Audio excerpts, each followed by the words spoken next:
अब मानव अधिकारों के बारे में हम आज बात करेंगे। 1948 में संयुक्त राष्ट्र द्वारा आम व्यक्तियों के अधिकारों को लेकर एक सूचना जारी की गई, जो मानव के अधिकारों के बारे में बताती है। इसके ठीक 2 वर्ष के पश्चात 1950 में संयुक्त राष्ट्र ने 10 दिसंबर को अंतर्राष्ट्रीय मानवाधिकार दिवस के रूप में घोषित कर दिया। आज हम मानवाधिकार की कुछ बातों से अवगत होने का प्रयास करेंगे। मानव अधिकार दिवस हर व्यक्ति का सपना होता है उसे उसके अधिकार मिले, जिससे वो उपयोग करके अपना विकास कर सके। हर वर्ष 10 दिसंबर को पूरी दुनिया में मनाया जाने वाला मानव अधिकार दिवस एक अहम दिन है। मानव अधिकार का अर्थ क्या होता है? बड़े बड़े लोगों ने मानव अधिकार की कुछ व्याख्याएं दी है। उस व्याख्याओं से हम अवगत होते हैं। अलग अलग लोगों ने उसकी अलग अलग परिभाषाएं दी हैं, जिसमें से आर जे विसेट ने जो उसकी परिभाषा दी है वो इसके बारे में हम देखें तो मानव अधिकार वे अधिकार है जो प्रत्येक व्यक्ति को मानव होने के कारण प्राप्त होते हैं। इन अधिकारों का आधार मानव स्वभाव में निहित है।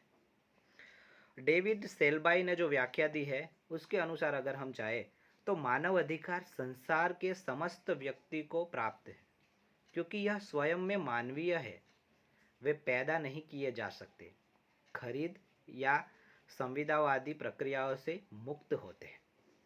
आगे हम देखते हैं तो मानव अधिकार है जो उनसे हमें तात्पर्य है कि व्यक्ति के उन अधिकारों से है जिसके बिना मानव अपने व्यक्तित्व के पूर्ण विकास के बारे में सोच भी नहीं सकता। यह वो अधिकार है जो एक मानव होने के नाते निश्चित रूप से मिलने चाहिए। एक वाक्य में कहे तो मानव अधिकार हर व्यक्ति का नैसर्गिक या प्राकृतिक अधिकार है। इसके दायरे में जीवन, आज़ादी, बराबरी और सम्मान का अधिकार आता है। मानव अधिकार शब्द को परिभाषित करने पर इसकी परिभाषा इस प्रकार होती है। वो एक ऐसे अधिकार है जिसके बिना मनुष्य अधूरा है और अपना सर्वांगीण विकास करने में असमर्थ है, जैसे स्वतंत्रता, समानता, शिक्षा, रोजगार आदि।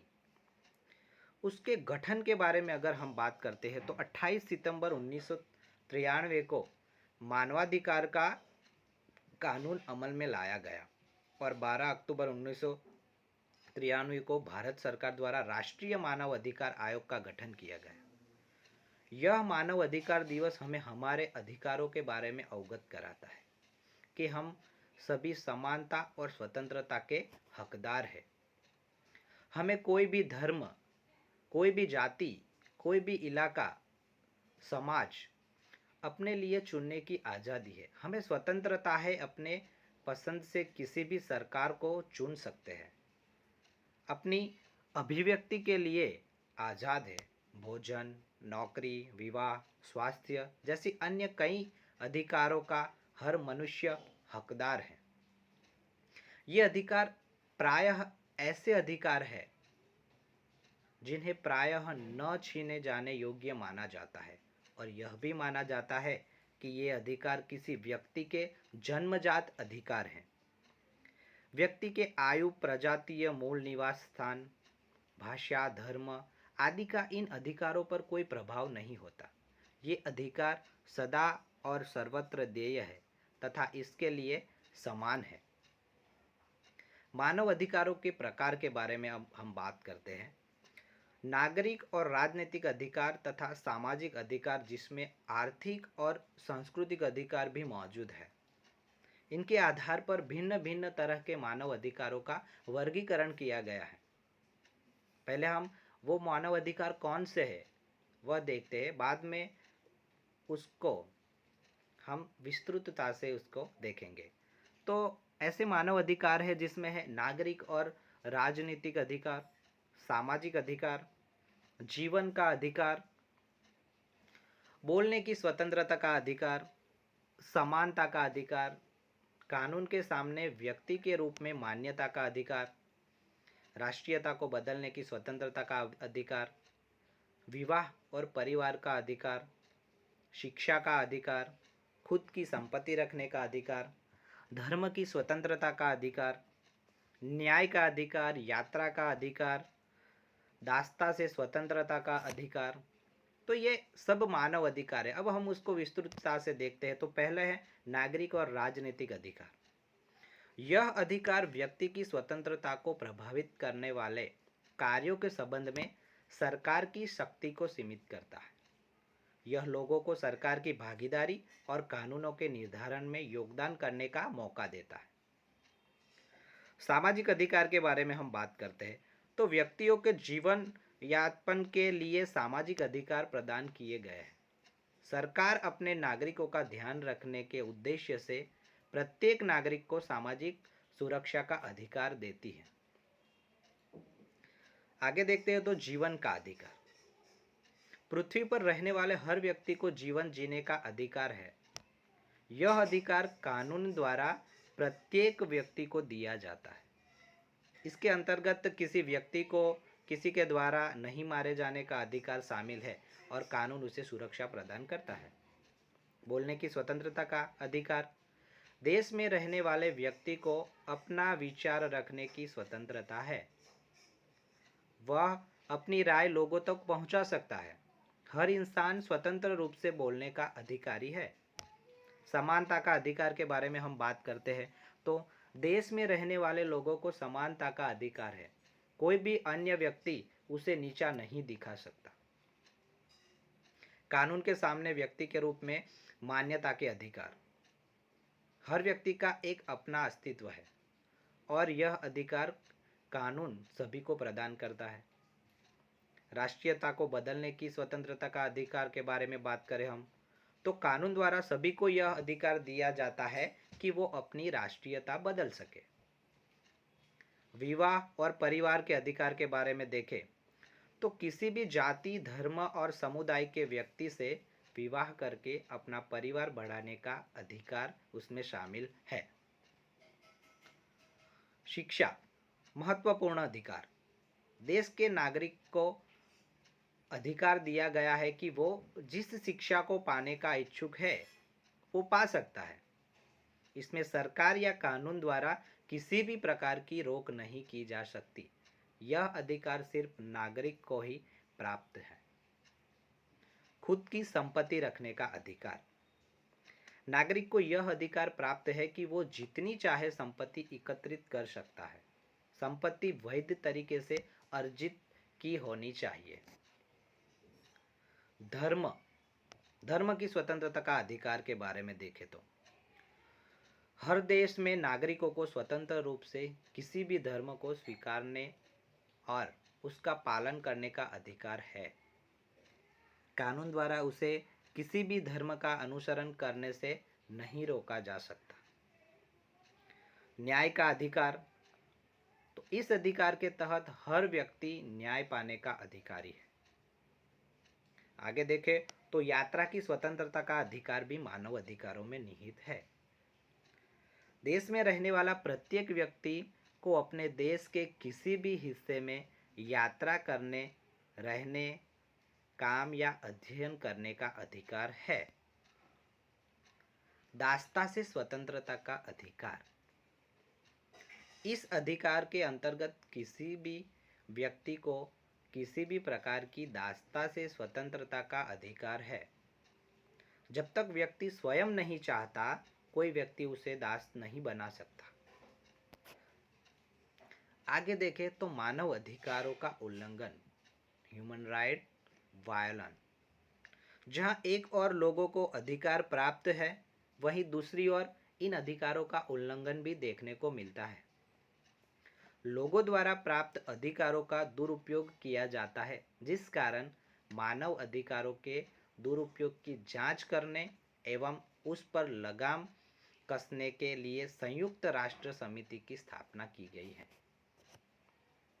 इसके अलावा कई राष्ट्रीय संस्थान, गैर सरकारी संगठन और सरकार भी यह सुनिश्चित करने के लिए इन पर नज़र रखती है कि कहीं किसी व्यक्ति के मूल अधिकारों का हनन तो नहीं हो रहा है। इस संगठनों का कार्य मानव अधिकारों के बारे में लोगों को जागरूक करना है, जिससे लोगों को उनके अधिकारों के बारे में जानकारी प्राप्त हो और वो अपना विकास कर सके। मानव अधिकारों का उल्लंघन के बारे में ही हमने जो बात अभी की, वही मानव अधिकार है, उनका महत्व क्या है। Importance of human right. यदि व्यक्ति के जीवन में अधिकार न हो तो जीवन बहुत ही भयानक और जटिल हो जाएगा, क्योंकि इसके अभाव में लोग अन्य लोगों का शोषण करेंगे और सभी पर अत्याचार किए जा सकते हैं, जिससे जीवन एक पशु की भांति हो जाएगा। पूर्व काल से ही सारे गणतांत्रिक राज्यों के नागरिकों को मानव अधिकार प्राप्त थे। आज भी कई तानाशाही और धार्मिक रूप से संचालित होने वाले देशों में सिर्फ अपने विचार व्यक्त कर देने पर या फिर कोई छोटी सी गलती कर देने पर किसी व्यक्ति को मृत्युदंड जैसी कठोर सजा सुना दी जाती है, क्योंकि वहाँ मानव अधिकार नियम और कानून का अभाव है। वहीं दूसरी ओर लोकतांत्रिक देशों में मानव अधिकारों को काफी महत्व दिया जाता है। इस बात से अंदाजा लगाया जा सकता है कि मानव अधिकार हमारे जीवन में कितना महत्व रखते हैं। मानव अधिकार की आवश्यकता क्यों है? हमें अपने जीवन में मानव अधिकार की आवश्यकता क्यों है? What is the need of human rights? तो हम जिस समाज देश में रहते हैं, वहाँ अधिकारों के बिना सभ्य समाज की कल्पना नहीं की जा सकती। मानवाधिकार की आवश्यकता क्यों है, वो हम निम्न कुछ बिंदुओं से जानेंगे। तो देखते हैं कि देश के नागरिकों के भौतिक, आध्यात्मिक और नैतिक विकास के लिए मानवाधिकारों का होना अति आवश्यक है। अगर मानवाधिकार नहीं होते तो उनके अभाव में व्यक्ति अपने गुणों का विकास नहीं कर सकता है। आगे देखें तो देश के नागरिकों के मानवाधिकार राजा, शासकों की सत्ता पर लगाम लगाते हैं, जिससे शासक वर्ग मनमाने तरीके से शासन नहीं कर सकता है। तो यहाँ भी हमें मानवाधिकार उपयोगी होते हैं। अन्य प्राणियों से मनुष्य जाति की अलग पहचान और श्रेष्ठता बनाए रखने के उद्देश्य से मानव अधिकार बहुत ही आवश्यक है। मनुष्य द्वारा बनाए गए विशेषाधिकार, भेदभाव तथा असमानता को समाप्त करने और समानता पर आधारित समाज की स्थापना के लिए मानवाधिकारों की रक्षा करना आवश्यक है। अगर मानव अधिकार है तो भी हम समृद्ध समाज की रचना करने में असक्षम हो पाएंगे, अपितु सफल हो पाएंगे। सामाजिक व्यवस्था को कायम रखने के लिए मानव अधिकार बहुत ही जरूरी है। इसके लिए राष्ट्रीय मानव अधिकार आयोग है, जिसे नेशनल ह्यूमन राइट कमीशन कहते हैं।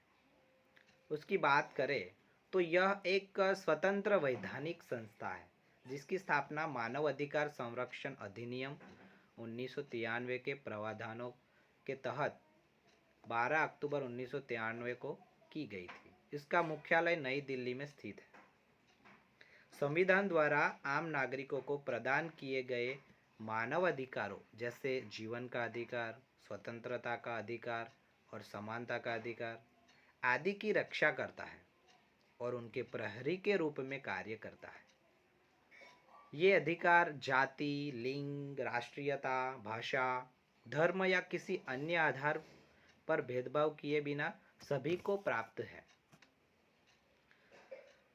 ये सभी हमने चर्चा की जो मानव अधिकार है, मानव अधिकार के बारे में, उसका गठन कब हुआ, उनका महत्व क्या था, उसका कुछ निष्कर्ष निकल के आता है। तो वह निष्कर्ष हम देखते हैं तो देश में रहने वाले हर व्यक्ति को मूल अधिकारों का आनंद लेने का हक है। मानवाधिकार नागरिकों को दिए जाने वाले मूल अधिकार है। यह सभी के लिए समान है। प्रत्येक देश किसी व्यक्ति की जाति, पंथ, रंग, लिंग संस्कृति और आर्थिक या सामाजिक स्थिति को बिना विचार के इन अधिकारों को प्रदान करता है। यह हमारा निष्कर्ष निकल के आता है। आगे देखते हैं तो परंतु कई बार ऐसा भी देखा जाता है जिन लोगों को अधिकारों की रक्षा का कार्य सौंपा जाता है वही लोग अपने अधिकारों का दुरुपयोग करके मानव अधिकारों का दुरुपयोग करने लगते हैं। अतः यह देश में सुनिश्चित किया जाना चाहिए देश के सभी नागरिकों को अधिकारों की प्राप्ति हो सके और उल्लंघन की स्थिति में इसके खिलाफ खुद आवाज उठाने की जरूरत